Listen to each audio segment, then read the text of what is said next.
Bonjour à tous, je suis super contente de vous retrouver aujourd'hui sur ma chaîne. Aujourd'hui, j'ai pas envie de me maquiller. Ça m'a rappelé tous ces moments où j'ai la flemme, je suis malade, j'ai pas envie, etc. Mais qu'avec la sale tête qu'on a, il faut quand même faire un petit quelque chose, qu'on ait donné l'impression qu'on avait quand même envie d'être là, vous voyez ce que je veux dire? Non pas que j'ai pas envie de filmer vidéo, mais il y a des moments comme ça où on est quand même obligé d'être un peu mieux que sans rien, malgré la fatigue, la maladie, la flemme, etc. Parce que des fois il faut, et quand il faut, il faut. Voilà. Donc aujourd'hui je vais vous montrer ce que je fais quand j'ai pas envie mais qu'il faut bien. Pour résumer. Est-ce que je vous zoome un peu plus? Non, parce que je vais pas faire grand chose de spécial, c'est juste pour vous expliquer, c'est bref. J'ai posé mes soins il y a un peu plus d'une demi-heure. Je vais maintenant me maquiller directement par-dessus. Si je suis très fatiguée, que je risque de transpirer beaucoup, mais que l'anti-cerne est un peu plus léger que quelque chose comme le Tarte Shape Tape par exemple, qui tient très très longtemps dans le temps, mais qui me dessèche plus, je mets quelque chose comme ça juste en dessous de mes yeux. Je vais en mettre un peu. Là c'est la base 20, comment elle s'appelle, 24 heures photo finish. Et j'en mets juste un tout petit peu, là où ça risque de bouger sous mes yeux. Et ensuite j'ai passé à l'anti-cerne. Là je vais utiliser mon Magic Away Liquid Concealer de Charlotte Tilbury. Et on va prendre un petit pinceau. C'est la couleur numéro 2. Je vais tamponner ça là où j'ai besoin d'un peu de lumière, vous voyez.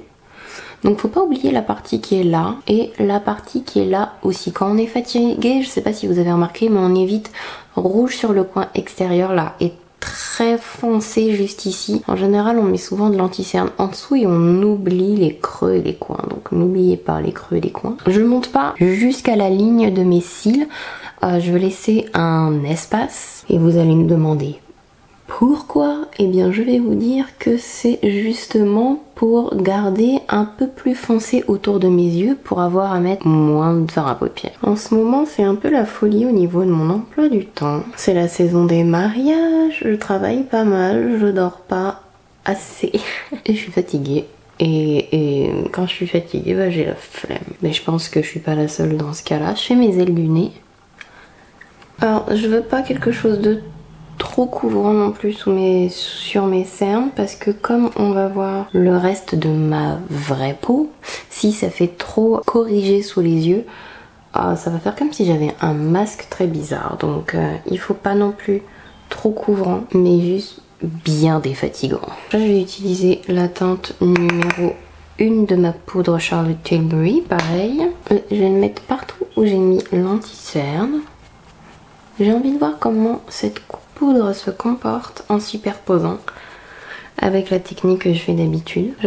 Normalement j'utilise ma poudre It Cosmetics pour faire ça, mais je vous montrerai dans une prochaine vidéo dans quel état elle est. Ensuite je vais prendre de mes fonds de teint crème et je vais ombrer légèrement le tour de mon visage. Et en même temps, comme j'ai pas mal de boutons sur justement ces zones où je vais foncer en fait, où je vais faire un ombré, ça va m'aider à camoufler mes imperfections. Et comme c'est pas énormément plus foncé que ma peau, ça reste encore hyper naturel. Donc j'en mets sur le tour. Ce que j'aime bien avec les fonds de teint Cinema Secret, c'est qu'ils résistent à la transpiration.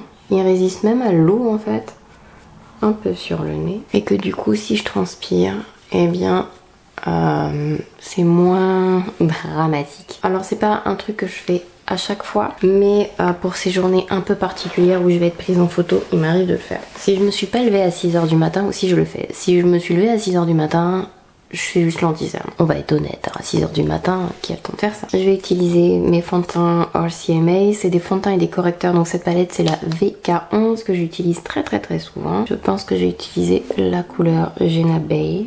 Je vais du coup repoudrer un peu, voir ce que ça donne. Je fais toujours mes sourcils, qu'il pleuve, qu'il vente, qu'il neige, je fais mes sourcils. Je vais utiliser le Great Brows de MAC dans la couleur Lingering. Où on dit lingering. Même fatiguée, enfin fatiguée, pas fatiguée, je fais toujours mes sourcils. Je mets toujours un petit truc dessus. En cas d'extrême flemme, Parce que vous savez, il y a toujours des degrés de flemme aussi. Hein. En cas d'extrême flemme, je vais mettre un gel avec des fibres et qui est coloré pour aller plus vite. Mais je vais quand même majoritairement prendre le temps de les faire. Alors j'ai longtemps eu du mal avec ce pinceau, mais avec cette poudre là, je l'aime beaucoup. C'est le 322 de Zoeva. En fait, il fait ça hyper vite. Donc je remplis, je brosse vers le haut. J'utilise un... comment ça s'appelle? Un goupillon jetable, une brosse à mascara jetable. J'en mets partout de cette couleur là parce que mes cheveux sont très chauds, mais mes poils naturels sont d'une teinte un peu plus froide. Donc du coup je fais raccord avec mes cheveux. Et une fois que ça c'est fait, je vais prendre mon gel dont je vous parlais dans une de mes dernières vidéos, je vous mets le lien. Jusque là c'est le Glued de Schwarzkopf. C'est un gel pour les cheveux que j'utilise pour les sourcils. J'en prends un petit peu en fait avec mon goupillon. Je l'écrase en fait un petit peu dans le dos de ma main pour bien imprégner la brosse. Et après je vais brosser mes sourcils avec. Donc vous mettez les poils dans le sens que vous voulez. Moi je le fais un peu vers le haut comme ça et ça maintient bien en place, ça résiste à l'eau, à la transpiration. Vos sourcils ne bougent plus. Je vais attendre que ça sèche un peu et je refais un petit peu éventuellement les trous parce qu'en brossant on peut. En attendant que les sourcils ça se fasse, je vais prendre ma palette NARS. Alors en général quand je suis pas très réveillée, ça va être en réalité le premier pinceau qui va me passer sous la main. Donc là c'est un pinceau sourcil de Sephora, le goupillon à sauter, donc du coup je l'utilise pour un peu tout et n'importe quoi. Et je vais prendre la teinte brune qui est là. En fait c'est un brun noir et je vais le tamponner le long de mes cils. Voilà, ça va étoffer un peu la ligne des cils et on se prend pas la tête. Parce qu'il faut pas que ce soit parfait, il faut juste suivre le long de vos yeux en fait. Alors quand j'ai de la chance, malgré le fait que je sois endormie, j'ai pris un pinceau un peu plus grand que celui-là. Et du coup ça va plus vite. Mais là il est petit donc c'est un peu plus long. Vous voyez j'ai l'œil qui tressaute tellement, je suis fatiguée là, il faut que je prenne du magnésium on m'a dit. Donc ça c'est fait, je vais me recourber les cils quand vous êtes fatigué. Recourbez vos cils, c'est magique. J'ai oublié. Si vous êtes très rouge parce que vous êtes fatigué, vous avez pleuré ou peu importe, on a souvent les yeux un peu rouges, mettre un crayon beige à l'intérieur de l'œil, ça peut sauver la vie. Là celui que j'aime bien, qui tient bien et qui ne fait rien, enfin qui bouge pas, c'est le Chromographic Pencil C15NW20 de MAC. J'adore ce truc. Donc je le mets dans la muqueuse en bas et je vais recourber mes cils et mettre du mascara. Ça fait peur à beaucoup de monde, en fait ça fait pas du tout mal. Le truc que vous devez faire attention avec, c'est que vous devez donner de légers coups de pression, vous savez. Vous mettez vos cils dedans, vous pressez, vous lâchez, vous pressez, vous lâchez. Il faut faire des petits coups de pompe et éviter de le garder attaché et de bouger en même temps. Sinon vous allez vous arracher vos cils. Mais je me suis jamais arraché aucun cil avec. Mon mascara ça va être celui-ci, j'en prends toujours un waterproof en plus, ça fait mieux tenir la courbe des cils. Enfin on s'est embêté à faire une courbe avec le recourbe-cils autant que ça tienne. D'autant plus que l'étape du recourbe-cils quand on est fatigué c'est hyper méga important. Donc le blush que je vais utiliser c'est le Marc Jacobs Kink and Kisses avec un pinceau Sigma le F10, mon nouveau pinceau favori pour le blush. Tadam! Et ce que j'aime bien faire c'est prendre un petit peu du blush et en mettre au milieu ici. Et je fonds avec le doigt pour pas que ça fasse trop. Je vous rappelle qu'on est fatigué donc on prend un minimum de pinceaux là tout de suite. Et ensuite je mets un petit quelque chose sur ma bouche. En général je vais mettre un... Alors je vais pas mettre un rouge à lèvres liquide.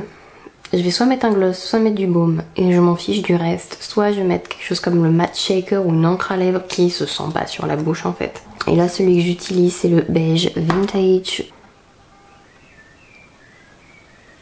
Et j'ai tapoté avec le doigt parce que je veux pas non plus que ça fasse une couleur franche, mais je veux colorer un peu ma bouche. Le minimum syndical. Un minimum syndical non parce que j'ai quand même mis un fond de teint un peu plus foncé sur le tour, etc. Je vais mettre un peu de spray par contre, ça c'est indispensable. Et si vous voulez quand même mettre un petit peu d'highlighter mais qui ressorte bien, vous pouvez le mettre maintenant. J'ai utilisé ma palette Dior et le spray n'a pas tout à fait, comment dirais-je, séché. Il est sec mais pas trop. Et je vais le mettre là où mon highlighter devrait rejoindre le blush et le bronzer si vous voulez. Ça c'est finalement quand j'étais fatiguée mais que je me suis laissée un petit peu emporter par le make-up. Et voilà. Bon, bien sûr il y a toujours des petites variantes. En général je corrige pas trop mes boutons, je fais pas attention à ça. Je vis avec et puis voilà. Le but c'est de se sentir bien, d'avoir l'air moins fatigué. Tant pis pour mes boutons, tant pis pour mes taches, tant pis pour le bouton qu'il y a là. Hein.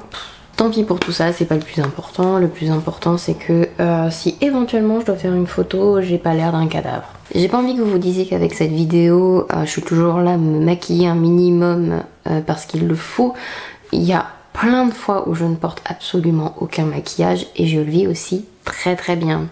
Enfin voilà, j'espère que cette vidéo vous a plu, que vous avez pioché quelques astuces. Il y a des astuces dont je vous ai pas donné forcément dans cette vidéo parce que parfois j'ai l'impression que je me répète et je me répète. Comme le fait de mettre du blush, là je vous l'ai déjà dit dans plein de vidéos, c'est quelque chose que je fais très souvent. Ça permet d'avoir l'impression que ça emmène le maquillage à un niveau supérieur, juste en mettant le petit coup de blush sur l'œil. Donc ça fait partie des astuces. Si vous devez en retenir une, c'est celle-ci. Peignez un peu vos sourcils, faire vos cernes. Si vous faites que vos cernes et que vous utilisez un demi-ton trop clair, n'hésitez pas. Alors moi je suis totalement pâle du reste du corps, donc c'est pas gênant si je fais un ton en dessous, mais gardez-le sur le centre du visage pour éclairer. Et puis, et surtout si la teinte est claire, n'hésitez pas à mettre du correcteur pour aider au niveau de la correction de la couleur. Sinon vous allez avoir un voile gris sous les yeux. Voilà, c'est les dernières petites choses auxquelles je pense là tout de suite. Il est fort possible qu'il m'en vienne d'autres au moment où je vais éditer cette vidéo, mais bon, hein. Voilà, j'espère que cette vidéo vous a plu. Je sais même plus si je l'ai déjà dit. Je vais vous laisser, vous souhaiter plein de bonnes choses et vous dire à la prochaine. Bye bye.